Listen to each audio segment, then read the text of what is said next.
संत शिरोमणि आचार्य गुरुवर श्री विद्यासागर जी महाराज की जय।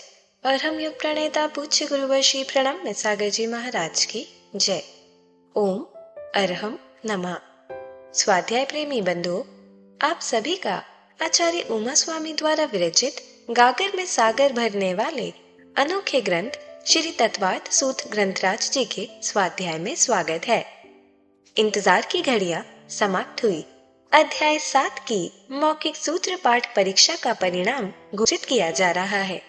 बड़े ही हर्ष का विषय है कि इस बार कुल 139 लोगों ने शुद्ध उच्चारण के साथ 100% अंक प्राप्त किए हैं। इसी श्रृंखला में अध्याय 7 के मौखिक सूत्र पाठ के विजेता इस प्रकार हैं।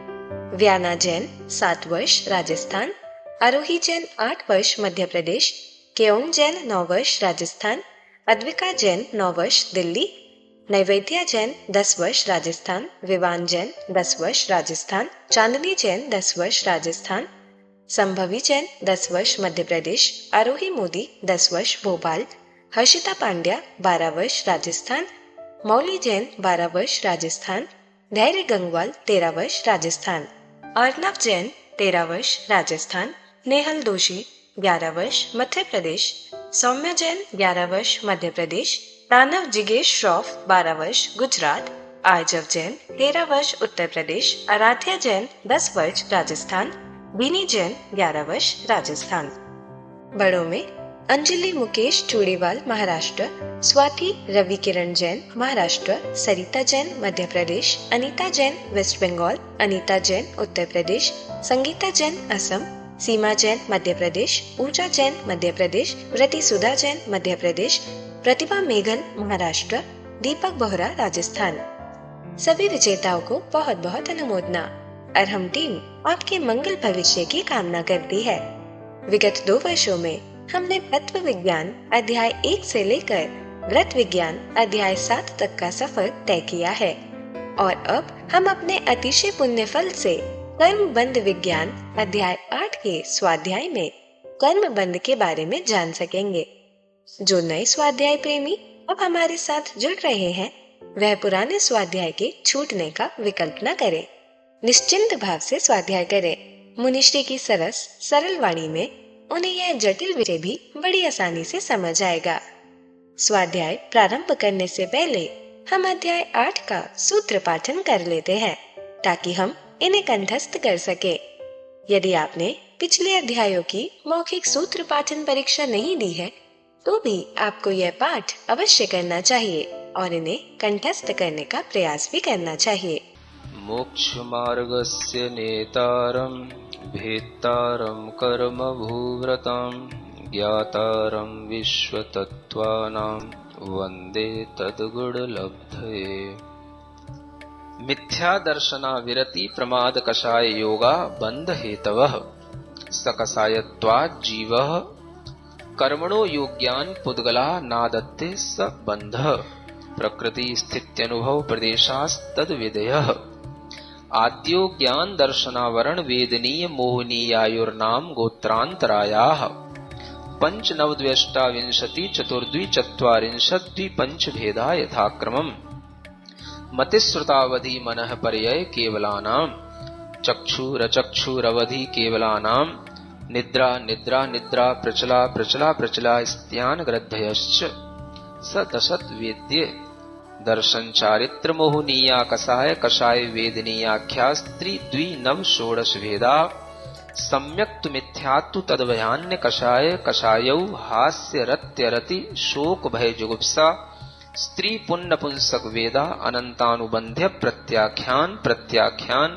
संजुलन विकल्पाश्चैकशः क्रोधमान माया लोभा नारक्तैर्यज्ञोन्मानुषदैवानि गतिजाति शरीरांगोपांग निर्माण बंधन संघात संस्थान सहनन स्पर्श रस गंधान गंध वर्णानुपूर्व्य गुरु लघुपघात परघाता तपोद्योतोच्छ्वास विहायोगते प्रत्येक शरीर त्रस्सुभग सुस्वर शुभ सूक्ष्म पर्याप्ति स्थिरादे यशः कीर्ति सेतराणि तीर्थकरत्वं च उच्चैर्नीचैश्च दानलाभ भोगोपभोग वीर्याणाम आदितस्तिसृणामन्तरायस्य च 30 सागरोपम कोटिकोट्यः परा स्थितिः सप्ततिर्मोहनीयस्य 20 नाम गोत्रयोः 33 सागरोपमाण्यायुषः अपरा 12 मुहूर्ता वेदनीयस्य नाम गोत्रयोरष्टौ शेषाणा मन्तर्मुहूर्ताः विपाकोऽनुभवः स यथानाम ततश्च निर्जरा नाम प्रत्ययाः सर्वतो योग विशेषात् सूक्ष्मैक क्षेत्रावगाः स्थिताः सर्वात्म प्रदेशेष्वनन्तानन्त प्रदेशाः सद्वेद्य शुभायोर्नाम गोत्राणि पुण्यम अतोन्यत पापम इति तत्वार सूत्रे 8मोऽध्यायः। पूज्य मुनिश्री कहते हैं कि सिर्फ सूत के पाठन से ही हमारी विशुद्धि कई गुना बढ़ जाती है। तो चलिए अब हम चलते हैं कर्म बंध विज्ञान की कक्षा की ओर। मोक्ष मार्गस्य नेतारं भेत्तारं कर्म भूरतां ज्ञातारं विश्वतत्त्वानां वंदे तद्गुणलब्धये। देवादिदेव आदिम तीर्थंकर श्री ऋषभनाथ भगवान की, वर्तमान शासन नायक श्री वर्धमान महावीर भगवान की, परम पूज्य आचार्य गुरुवर श्री विद्यासागर जी महाराज की। तो जितने भी कर्म हैं, हर कर्मों की अपनी अपनी स्थिति पड़ जाती है कि जैसे ही वो परिणमन किया तो वह कितनी देर तक वह उसी रूप में रहेगा। जैसे पानी का विष बन गया तो अब वो विष कितनी देर तक रहेगा, कब तक वह विष पर्याय के रूप में ही रहेगा और फिर कब वह विष पर्याय को छोड़ देगा।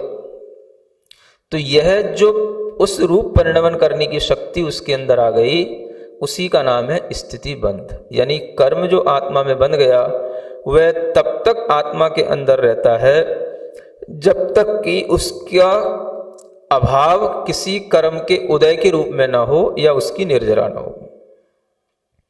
तो कर्म जो आत्मा में बंध गया वो आत्मा में बंध को प्राप्त होने के बावजूद भी तब तक आत्मा के अंदर पड़ा रहेगा जब तक कि उसका स्थिति बंध पूरा नहीं हो जाता। तो हर कर्म में एक स्थिति पड़ जाती है, अपने आप उसमें टाइम सेट हो जाता है। जैसे टाइम बॉम्ब में टाइम सेट किया जाता है, ऐसे ही इसमें भी टाइम सेट हो जाता है बस। और जितना टाइम उसमें सेट हो गया उससे ज़्यादा नहीं टिकेगा वो, फिर उस टाइम के बाद में वो उससे हट जाएगा, वहाँ से निकल जाएगा और वह अपनी स्थिति फिर आत्मा से छोड़ देगा। जब तक उस टाइम के अंदर रहेगा आत्मा में तब तक उसको कहा जाएगा स्थिति बंध। तो हर चीज़ की अपनी जैसी एक टाइम लिमिट होती है जब तक कि वो चीज़ उसी रूप में रहे। जैसे आप कहते हो जैसे कोई मेडिसिन है तो उस मेडिसिन में हर एक टैबलेट की अपनी एक प्रकृति होती है कि वो किस काम में आने वाली है। वह जो मेडिसिन है वो उसके लिए जिस रूप से बनी है, जिन चीज़ों से बनी है, वह जो है उसका प्रकृति बंध कहलाएगा। जो हम पूछते हैं कि इसके अंदर क्या क्या है, कंटेंट क्या है इसके, तो जिन चीज़ों से, जिन केमिकल से या जिन किसी भी चीज़ों से वो चीज़ बनी है, उन सबके साथ मिलकर के जो वो प्रकृति उसके अंदर है, वो प्रकृति जब तक वैसी की वैसी पड़ी रहेगी तब तक हम कहेंगे ये टैबलेट ठीक है। और एक स्थिति के बाद में वो एक्सपायर्ड हो जाती है, जिसको एक्सपायरी डेट बोलते हैं। तो टैबलेट की एक्सपायरी डेट होने का मतलब हो गया कि उसका स्थिति बंध अब पूरा हो गया। वो तभी तक काम आएगी जब तक कि उसकी स्थिति सही है, इसी का नाम है ना। उसी तरीके से कर्म भी अपनी स्थिति में रहता है और जब उसकी भी एक्सपायरी डेट आ जाती है तो एट एनी टाइम कहीं पर भी, और वो एट एनी प्लेस, कहीं किसी भी स्थान पर वो अपने उदय में आ जाएगा। उसके लिए कोई चीज़ बाधा नहीं पहुंचाएगी, उसका टाइम पूरा होना चाहिए बस। तो इसको बोलते हैं स्थिति बंध। फिर जब ये स्थिति बंध हो गया कर्म में, तो उस कर्म का जो वास्तव में फल है वो फल देने की जो उसके अंदर एक शक्ति आ जाती है कि ये कर्म हमें फल देगा, अच्छा देगा या बुरा देगा, कितनी तीव्रता के साथ देगा या कितनी मंदता के साथ देगा, हमें शुभ देगा कि अशुभ देगा, इस तरीके की जो उसके अंदर फल देने की जो शक्ति आ गई, उस फल देने की शक्ति को कहा जाता है अनुभाग बंध। क्या बोलते हैं उसको? अनुभाग बंध। ये अनुभाग है। अनुभाग का ही एक नाम अनुभव भी आता है, आगे भी सूत्रों में आएगा अनुभव, क्योंकि अनुभाग जो शक्ति उसके अंदर आ गई है वही हमें अनुभव करने में आएगी। अब प्रकृति तो किसी भी चीज की कैसी भी हो, टैबलेट की प्रकृति किन किन चीजों से मिलकर के बन गई है, क्या क्या उसके अंदर ग्रेडियंट्स हैं उसके, वो सब तो उसकी प्रकृति हो गई। अब उस प्रकृति का जब हम सेवन करेंगे तब उसके माध्यम से जो हमें उसमें फलानुभूति होगी कि इसके फल से बुखार दूर हो जाता है, इसके फल से जुकाम दूर हो जाता है, ये उस टैबलेट को देखते हुए नहीं लगेगा। ये तो जब उसका सेवन किया जाएगा, जब उसका हमें अनुभव होगा, तब उस समय पर ये कितनी तीव्रता वाली है कि इसको खाने से कितनी गर्मी चढ़ जाती है, कि इसको खाने से उल्टी हो जाती है, क्या होता है, ये जो फलानुभूति है ये कहलाती है अनुभाग बंध। आ रहा समझ में? टैबलेट के अंदर जो ये फल देने की क्षमता है, वैसे ही कर्म के अंदर भी फल देने की क्षमता है। तो प्रकृति अलग चीज हो गई और अनुभाग अलग चीज हो गई। स्थिति तो चलो आपको समझ में आ गई। अब प्रकृति और अनुभाग में भी आप अंतर समझ लें। अनुभाग में उसकी फल देने की क्षमता का हमें अनुभव होगा, प्रकृति में हमें कोई अनुभव नहीं हो रहा है, क्योंकि वो सिर्फ अभी बंधा है, अपने स्वरूप को बदल करके बंधा है। जैसे आपने बहुत सारी चीजों को मिक्स कर दिया, अब उस दवाई के अंदर तरह तरह के ऑयल भी पड़े हुए हैं, जड़ी बूटियां भी पड़ी हुई हैं, तरह तरह की और भी कास्टिक उसमें औषधियां भी पड़ी हुई हैं, और वो सब चीजें अपने सब स्वरूप को छोड़ छोड़ करके वो एक सिर्फ जो है एक रंग में, एक पाउडर के फॉर्म में या एक टैबलेट के फॉर्म में आ गई वो सब चीजें। तो ये सब हो गया, उनका प्रकृति हो गई, ये सब की प्रकृति उसके अंदर पड़ी हुई है। एक टैबलेट के अंदर कम से कम 20 उसके अंदर चीजें पड़ती हैं, तब जाकर के वो कोई आपकी बॉडी में कोई असर करती है। तो जो 20 चीजें में पड़ी हैं, लेकिन वो हर पॉइंट में 20 चीजें हैं जो चीजें मिक्स करके बनाई गई हैं। ऐसा नहीं है कि टैबलेट के एक पोर्शन में कहीं हल्दी है, एक पोर्शन में कहीं कोई ऑयल पड़ा हुआ है, एक पोर्शन में कहीं कोई जड़ी बूटी पड़ी हुई, वो सब एक एक पॉइंट पर हर चीजें मिक्स होकर के 20 तरह की चीजें भी उसके अंदर एक एक पॉइंट में हैं। जैसे ये बन जाता है, वैसे ही कर्म के अंदर 8 प्रकार से कम परिणमन होने की ये जो एक क्षमता आने के कारण से वो जो बंध को प्राप्त होता है उसको प्रकृति, और फिर जब उसकी हमें अनुभूति होगी, जब उसका स्वाद आएगा, तो वो कब? जब वो हमारे उदय में आएगा, जब वो हमको फल देगा। बंधते समय कर्म का अनुभव नहीं होता। कर्म का अनुभव कब होगा? जब वो फल देगा। तो इसलिए अनुभाग बंध जो है वो हमें फल देता है। तो ये फल देने की जिसमें शक्ति जो आ गई, वो जो शक्ति उसके अंदर पड़ी है, अब हमें पता नहीं है कि वो शक्ति हमें कब, किस समय पर, किस रूप में क्या फल देगी, और उस शक्ति में भी परिवर्तन होंगे, वो किन निमित्तों से होंगे और किस तरीके से होंगे। लेकिन टोटल कुल मिलाकर के जब भी वो कर्म वहां से निकलेगा, जैसा भी उसके अंदर अनेक तरह के कर्मों के और उत्कर्षण अपकर्षण आदि प्रक्रिया होने के बाद जो भी उसका एक फल देते समय पर जो उसका रूप बनेगा, वो रूप किसी को पता नहीं, वो किसी भी तरह का बन सकता है। ऐसा भी नहीं है कि जैसा हमने बांधा है वैसा का वैसा ही उदय में आ जाए, ऐसा भी नहीं होता कभी। क्योंकि बंधने के बाद में उसमें बहुत सारी चीजें परिवर्तित होती रहती हैं, फिर दूसरा आएगा वो भी उसी में मिलेगा। समझ आ रहा है ना? जैसे आप कोई भी चीज़ बनाते हैं, दाल बनाते समय दाल में आपने केवल पानी डाल करके दाल को और आपने जो है अग्नि पर रख दिया। अब उसमें आप जो चीज़ें डालते जा रहे हैं उनके कारण से उसमें परिणमन अलग अलग होता जा रहा है। नमक डालोगे तो अलग होएगा, कोई दूसरी उसके अंदर सब्जी और डाल दोगे तो अलग हो जाएगा, कोई दूसरा उसमें और कोई हल्दी आदि पाउडर डाल दोगे तो उसके साथ उसका परिणमन अलग हो जाएगा। जितनी चीज़ें उसमें और मसाले डालते चले जाओगे तो वो और ज़्यादा उसी तरीके से उसका परिणमन होता चला जाएगा। तो वह उसी तरीके से कर्म के साथ होता रहता है। सीधा सीधा कोई कर्म बंद करके सीधा सीधा कोई कर्म फल देने में नहीं आता।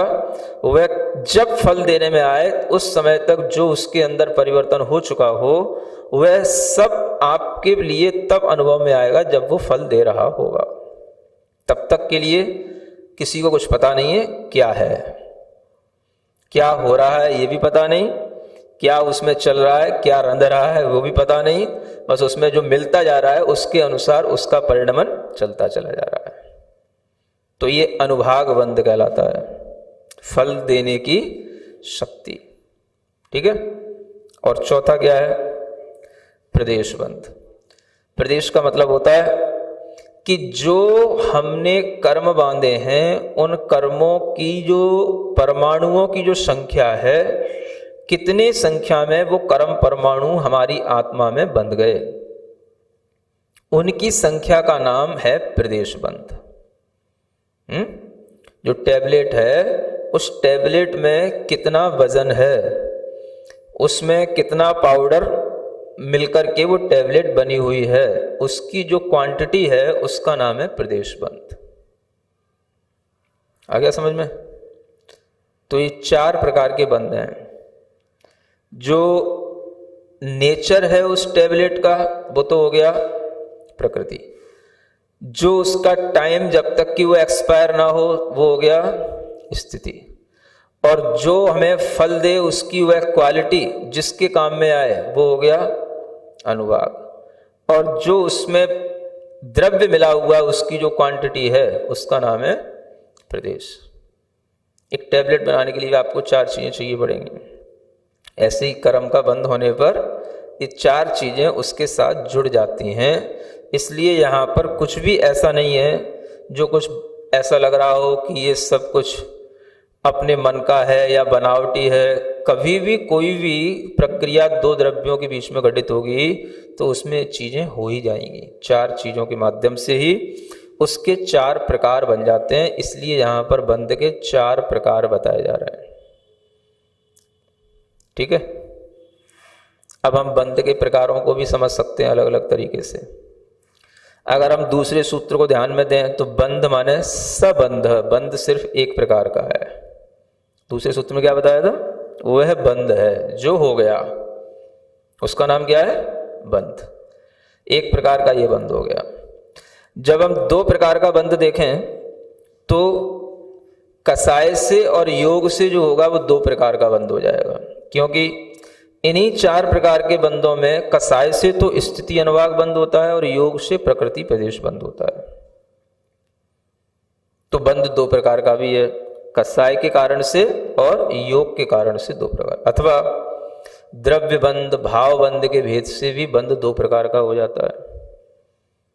जो भाव कर रहे हैं जिसके कारण से वह कर्म द्रव्य बंध रहा है तो वह भाव भी उसमें बंध रहा है, वह भाव बंध कहलाएगा, क्योंकि भाव के बिना उस द्रव्य में वो शक्ति आएगी नहीं।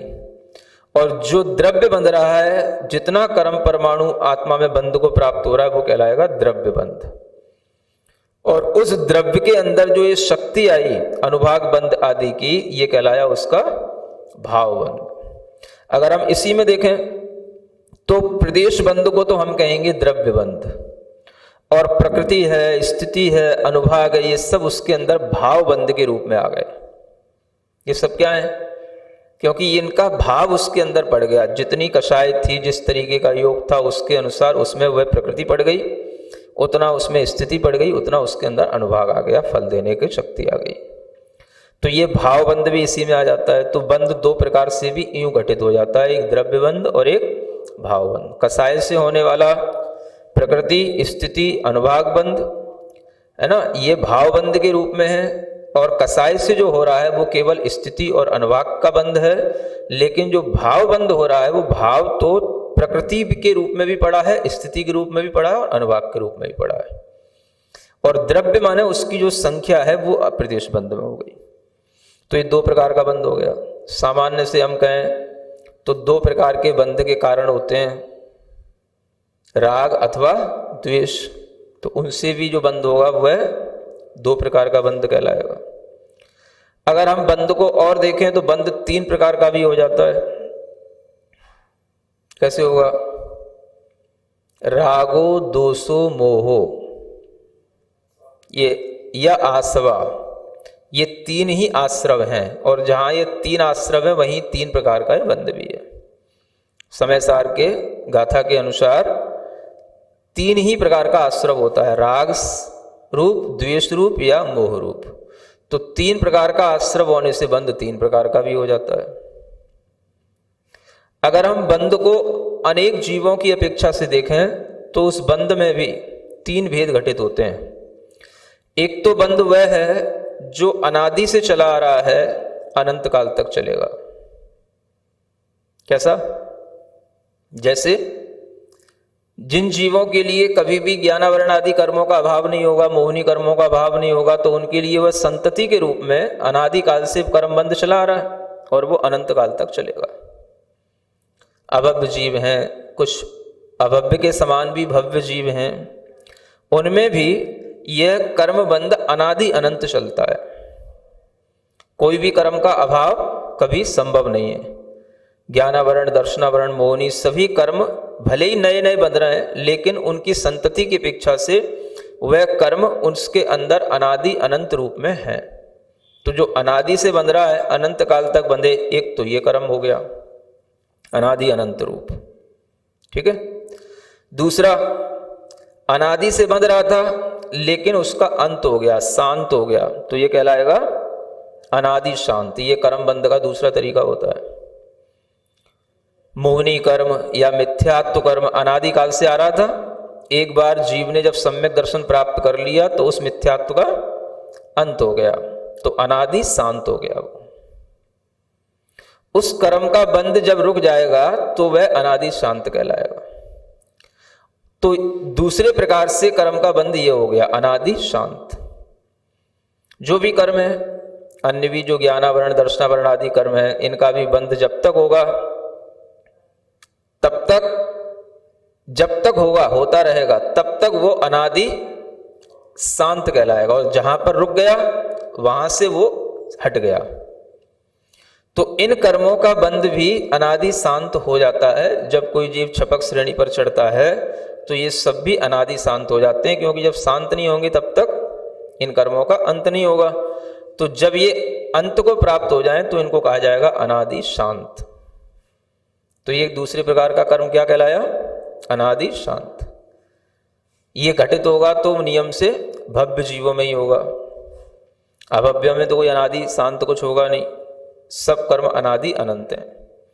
और तीसरा कर्म है सादि शांत। क्या कहा? सादि शांत, यानी उनका अभी कर्म बंद हो रहा है और बाद में उस कर्म का अभाव भी होगा। ऐसे कर्म जिनका बंध भी अनादि से नहीं है, शुरू होता है कुछ विशेष भावों से, विशेष कारणों से। जैसे तीर्थंकर नाम कर्म है ना, तो जब भी होगा एक बार होगा, शादी प्रारंभ हो गया, और फिर जब वह 14वां गुण स्थान आ जाएगा तो उस कर्म का भी अभाव हो जाएगा, शादी शांत हो जाएगा। तो इस तरह से शादी शांत ऐसे अनेक कर्म होते हैं। आहारक द्विक, आहारक कर्म का भी बंध 6वें गुण स्थान में प्रमत्त संयत मुनि महाराज के लिए प्रारंभ होता है, और फिर वो जो है चलता है, और उसका भी जब निर्जरा हो जाएगी, सत्ता का अभाव हो जाएगा, तो वो शादी शांत कहलाएगा। तो ऐसे 3 प्रकार के हम ये कर्म बंध इस रूप में भी देख सकते हैं। आगे समझ बात? अनादि अनंत, अनादि शांत और शादी शांत। ओम अरहम नमः। तो चलिए आज की कक्षा की एक क्विक रिवीजन कर लेते हैं। हमने जाना कि कर्म की फल देने की शक्ति को अनुभाग या अनुभव बंध कहते हैं। यह प्रकृति से अलग होता है। प्रकृति में कर्म सिर्फ अपने स्वरूप को परिवर्तित करके बंध जाता है, लेकिन हमें उसका अनुभव नहीं होता। अनुभाग में हमें उसके फल का अनुभव होता है। मुनिश्री ने समझाया, जैसे दवाई के अंदर तरह तरह के ऑयल, जड़ी बूटियां आदि पड़े रहते हैं, ये उनकी प्रकृति है, लेकिन वे सब अपना स्वरूप छोड़कर एक रंग में एक पाउडर या टैबलेट फॉर्म में आ जाते हैं। उसके हर पॉइंट में वे सब होती हैं, तब जाकर दवाई असर करती है। इसी प्रकार कर्म में अनेक प्रकार का परिणमन होकर प्रकृति बंध होता है। उस समय कर्म का अनुभव नहीं होता, लेकिन उदय में आने पर हमें उसकी अनुभूति होती है। हमने जाना कि कर्म फल की प्रक्रिया दाल पकाने के समान है। दाल और पानी को अग्नि पर रखने के बाद उसमें अलग अलग मसाले डालने से उसका परिणमन अलग अलग हो जाता है। ऐसे ही बंधने के बाद में कर्म में बहुत सारी चीजें परिवर्तित होती रहती हैं। आने वाला दूसरा कर्म उसमें मिल जाता है।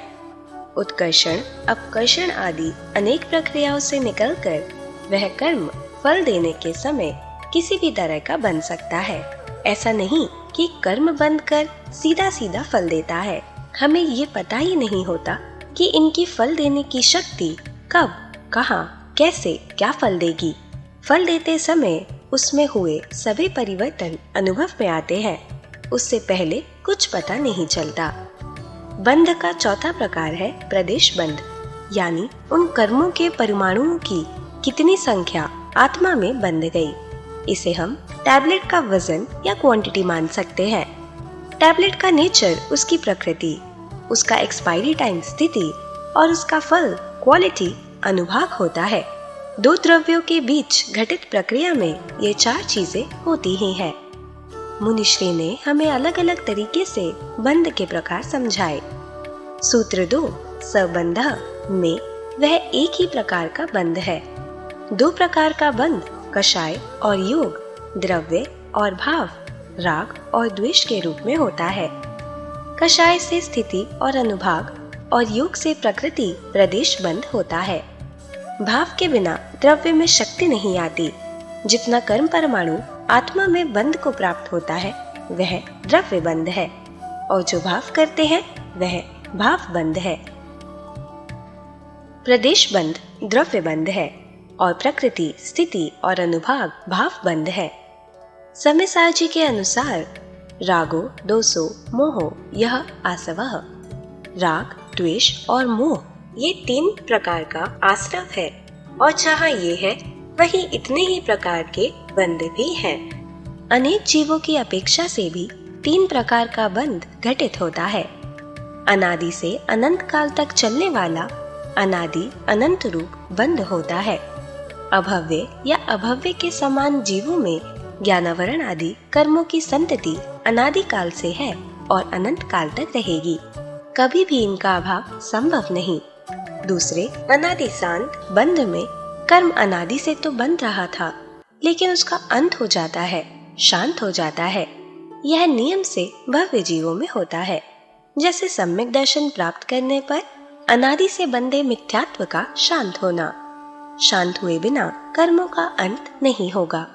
इसीलिए छपक श्रेणी पर ज्ञानावरण आदि सभी कर्म अनादि शांत हो जाते हैं।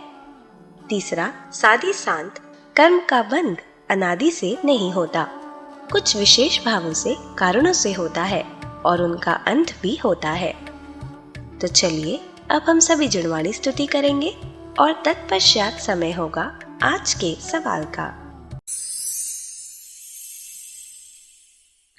सिरिजिणवाणी जग कल्याणी जग जन मदतम मोहरी जणमण हारी गढ़हर हारी जम जरा भव रोग हरि तिथियराणम दिव्य झुणिम जो पढ़ई सुणई मय्ये धारयि णाणं सौखमणन्तं धैर्य सासदमोक्षपदं पावै सासदमोक्षपदं पावै। अब समय है आज के प्रतियोगिता प्रश्न में भाग लेकर आकर्षक पुरस्कार जीतने का। आप अपने फोन को QR कोड स्कैन करने के लिए तैयार रखें या दिए गए लिंक पे जाएं। आप अपना उत्तर चुनकर हमें कल शाम 5 बजे तक भेज सकते हैं।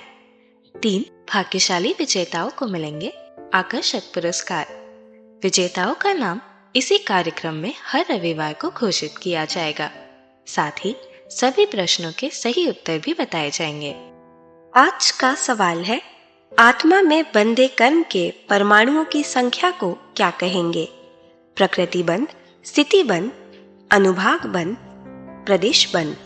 अध्याय 8 की कक्षा 13 के आज के सवाल का सही उत्तर है विकृति। अगर आप किसी कारणवश कोड को स्कैन ना कर पाए हों तो आप क्लास की वेबसाइट पर जाकर भी उन्हें अटेम्प्ट कर सकते हैं। इस लिंक पर जाएं या QR कोड को स्कैन करें।